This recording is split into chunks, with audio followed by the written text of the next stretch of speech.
Hello everyone.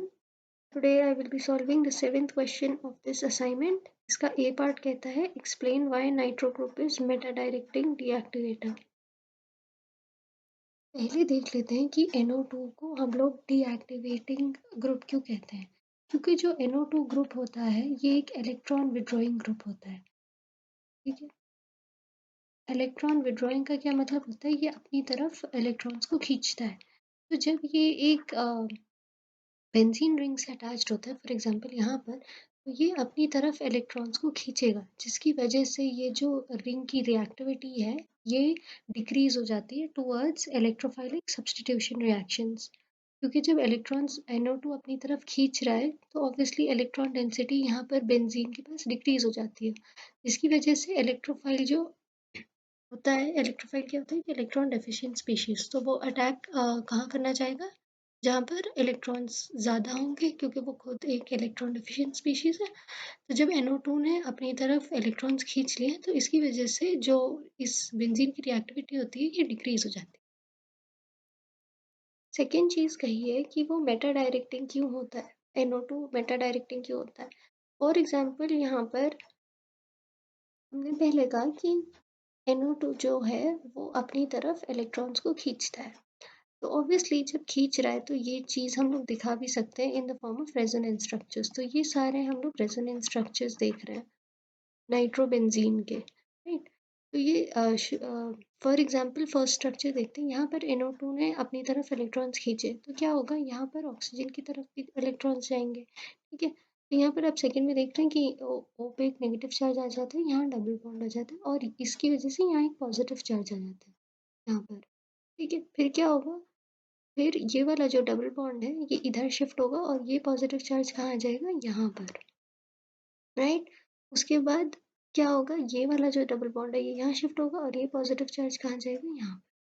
Similarly हम देख रहे हैं कि इन स्ट्रक्चर्स में जहाँ भी पॉजिटिव चार्ज आ रहा है वो कहाँ पर है, या फिर ऑर्थो पोजीशन पे है या फिर पैरा पोजीशन पे है ना.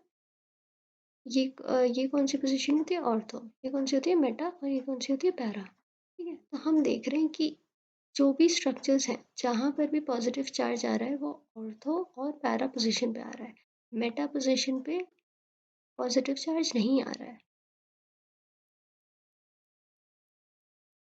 तो इसका मतलब क्या हुआ कि जो हमारी इलेक्ट्रॉन डेंसिटी है वो मेटा पोजीशन पे सबसे ज़्यादा है. जब इलेक्ट्रॉन डेंसिटी हमारी मेटा पोजीशन पे सबसे ज़्यादा है तो कोई भी जो इलेक्ट्रोफाइल आएगा वो किस तरफ आएगा, इलेक्ट्रोफाइल क्या होता है, इलेक्ट्रॉन डेफिशिएंट स्पीशीज. तो इलेक्ट्रोफाइल कहाँ आएगा, हमेशा मेटा पोजीशन पे आएगा.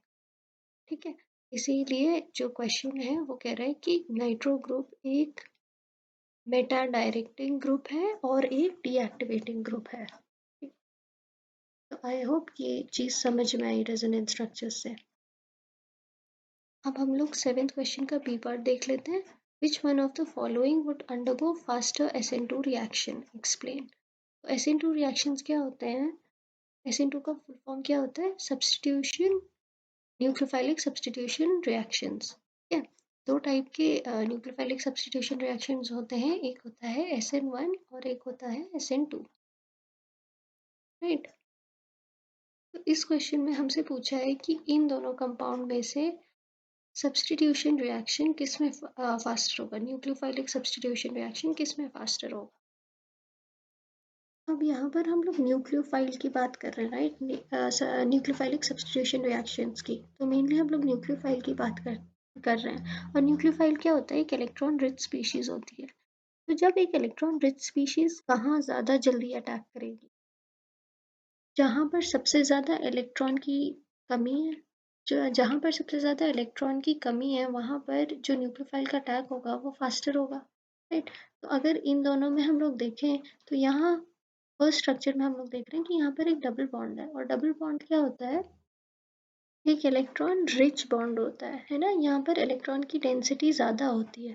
तो जब यहाँ पर हम लोग देख रहे हैं कि इलेक्ट्रॉन की डेंसिटी ऑलरेडी ज़्यादा है, तो फिर जो न्यूक्लियोफाइल होगा वो किस पे प्रेफर करेगा अटैक करना, उस पे जहाँ पर कमी ज़्यादा है यहाँ पर जब इलेक्ट्रॉन की डेंसिटी है ज़्यादा तो कंपेरेटिवली यहाँ पर इस सेकेंड स्ट्रक्चर में हमारा न्यूक्लियोफाइलिक सब्स्टिट्यूशन रिएक्शन जो होगा वो फास्टर होगा।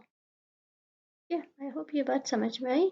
एंड इस क्वेश्चन के लिए आप SN2 का मैकेनिज्म एंड उसका थोड़ा सा डेफिनेशन लिख सकते हैं, उसके बाद आप बता सकते हैं कि ये जो सेकेंड स्ट्रक्चर है ये फास्टर रिएक्शन देगा, SN2 फास्टर SN2 रिएक्शन देगा। ऑलराइट, आई होप समझ में आया एंड थैंक यू।